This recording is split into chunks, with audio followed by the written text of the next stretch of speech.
Hey there guys, welcome back to a brand new video, and welcome if you are new. Today I'm doing a video that I've been wanting to do for the longest time, but just have never gotten around to it. We've moved recently, so it's trying to pack things and trying to unpack things, and it's just been a very long week. But we are here. We are basically in the last month of January of 2022, but it's fine. These are my top 10 books of 2021.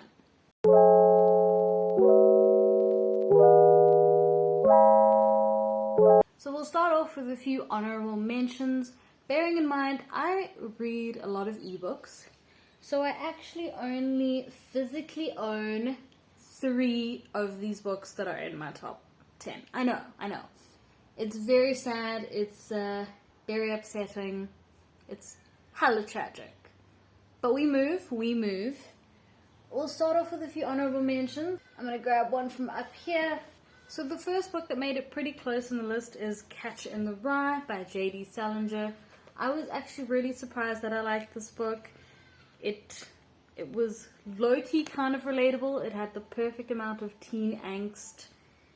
And I don't know, I just dug it. I also made a bunch of, I think I made one reel of the aesthetic of this book, and it's like low-key kind of aesthetic. I feel like this could fall into your dark academia, but let me know if I'm wrong. I'm probably wrong.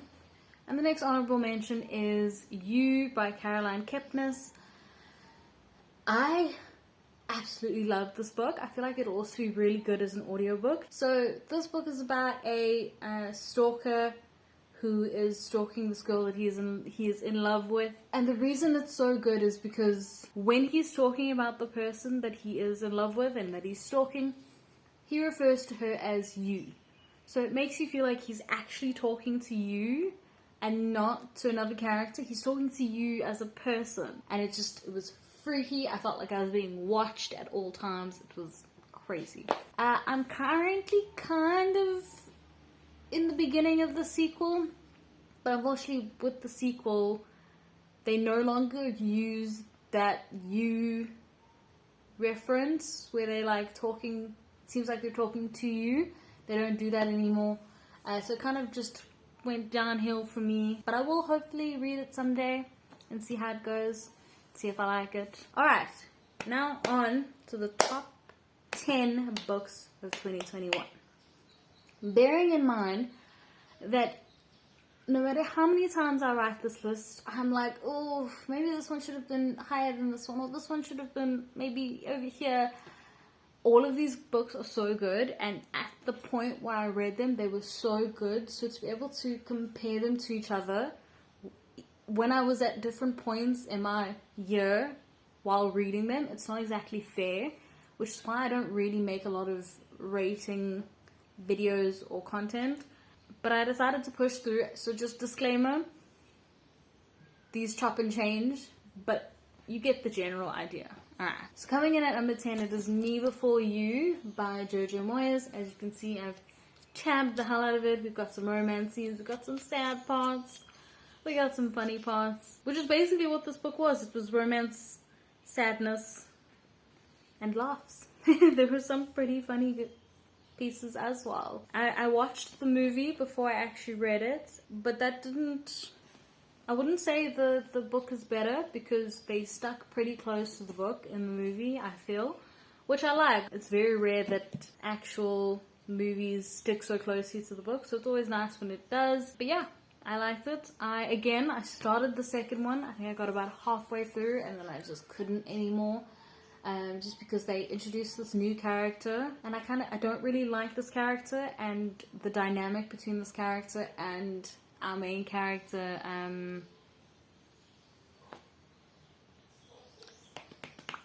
I've forgotten her name. Hold on. Louisa Clark. The dynamic between them is kind of annoying.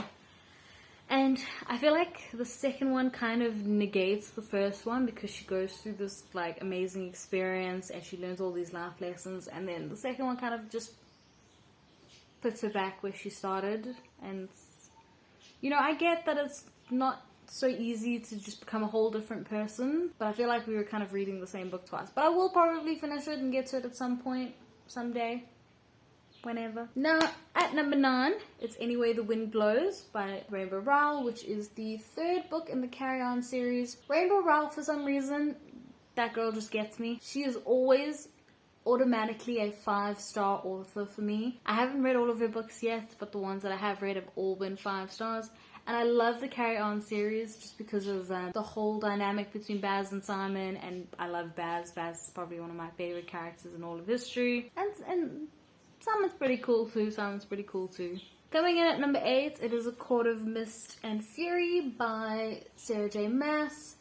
I started reading Sarah J. Maas for the first time in 2021, and I read all of the books basically one after the other. When I first read her back when I was in high school, I didn't really like her because I'm not really a fan of Feyre as a character, but I knew I wanted to get all the way to A Court of Silver Flames because for some reason I related quite well to Nesta, and I was very much looking forward to reading about her and also major heart for Cassian. So I pushed through the first one, it was alright, and then A Court of Mist and Fury blew me away.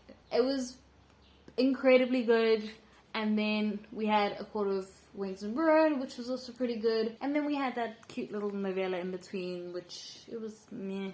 Coming in at number 7, and no pun intended, it is 7.5 Deaths of Evelyn Hardcastle. I always get confused between the 7 Deaths of Evelyn Hardcastle and the 7 Husbands of Evelyn Hugo. 7.5 Deaths of Evelyn Hardcastle is about this guy that gets put in this house with a whole bunch of other characters, and he doesn't remember anything, but at the end of the night someone gets murdered, and you have to, by the end of the night, solve this murder. If you don't solve this murder by the end of the night, you will jump into the body of a different character, and then use that character to kind of piece together the little bits you might have missed the first time, and so on and so forth. That happens for 7 times. Now, a lot of people found this book confusing because it was a lot of back and forth, and a lot of, how do I put this? You had to remember what happened in the first day when you were on the second day, and it might be a little difficult, it might be a little confusing, but I enjoyed it. It was a lot of fun, it was suspenseful, and the ending was... And again, no pun intended, coming in at number 6, we have Daisy Jones and the Six by Taylor Jenkins Reid.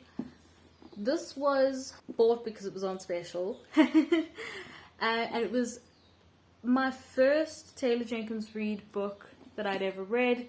I've yet to read any yet, but Em and I have her as one of our binge authors, so we want to read all of her books, and then if she releases more, we'll probably read those too. But Daisy Jones and the Six is about a band of 7 people, one of which is Daisy Jones, and the band breaks up before this novel, but this novel is set out like an interview with each character, and you slowly piece together what happened the day they broke up. So you start off with how they got together, them making the music that everyone loved so much, and then ending off with why they broke up. And I loved all of the characters. I'm pretty sure there's a TV series coming out pretty soon, and I'm very excited for that. I would definitely recommend this book. And yeah, I'm excited to read more of TJR. And then coming in at number 5 is not really a book per se, but it has been recently released as a book, which I did ask for Christmas / my birthday, and I didn't end up getting, but it's okay, we move. It is Lore Olympus by, I think it's Rachel Smith, yes. Lore Olympus by Rachel Smith.